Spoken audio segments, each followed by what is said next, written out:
I am Iron Man. Who would agree to take orders from an authority figure and who wouldn't? Captain? Well, you'd think Captain America, who was a soldier in his own right, would agree to it. Big man in a suit of armor. Take that off. What are you? Genius, billionaire, playboy, philanthropist. But Tony Stark, who's gone in front of the U.S. Senate and said, I have successfully privatized world peace. Yeah, not a joiner.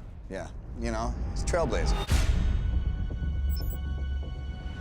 I just finally know what I have to do. I'm gonna find my weapons and destroy them.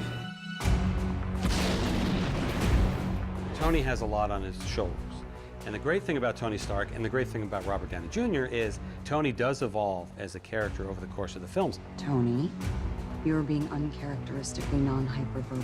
It's because he's already made up his mind. Oh, you know me so well. Tony is a futurist. Tony believes he can see 3 or 4 or 5 steps ahead. He feels responsible for everything.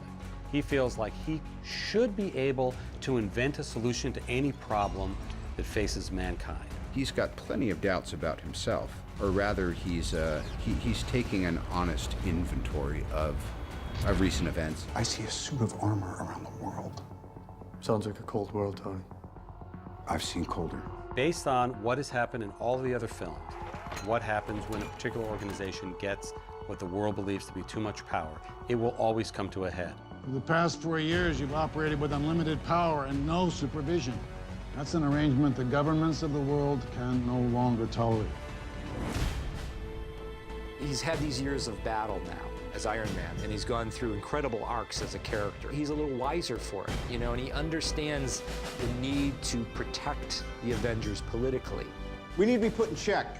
If we can't accept limitations, we're boundaryless, we're no better than the bad guys.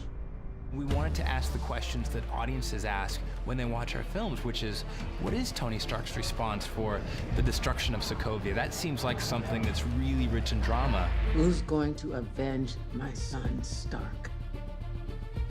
He's dead, and I blame you. That's one of the coolest dichotomies. Cap went from being this guy who was built by the government, and his allegiance was to the government, and it was a blind. Tony was kind of always flipping the bird to the government, doing what he wanted to do. This is the United Nations we're talking about. It's not SHIELD, it's not Hydra. No, but it's run by people with agendas, and agendas change. That's why I'm here. When I realized what my weapons were capable of in the wrong hands, I shut it down and stopped manufacturing. Tony, you chose to do that. If we sign this, we surrender our right to choose. If there's one thing that's been very clearly set up, it's that Steve and Tony have a past, and that past goes back, spans several generations. Dad was a pain in the ass, but he and Mom always made it work. You know, I'm glad Howard got married.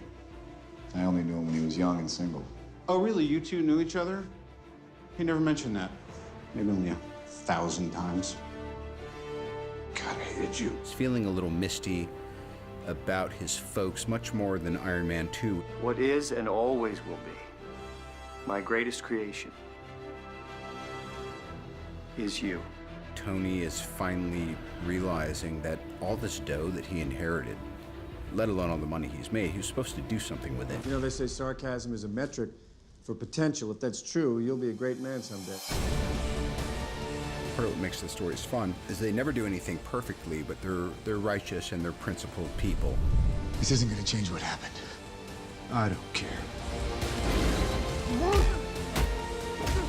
A few years ago, I trashed all my suits.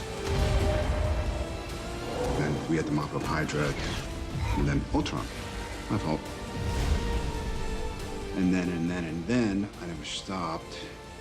Because the truth is, I don't want to stop. I always like the idea of how do you recover from that? What has to happen for there to be any sort of homeostasis by the end of a rift like that between Steve and Tony?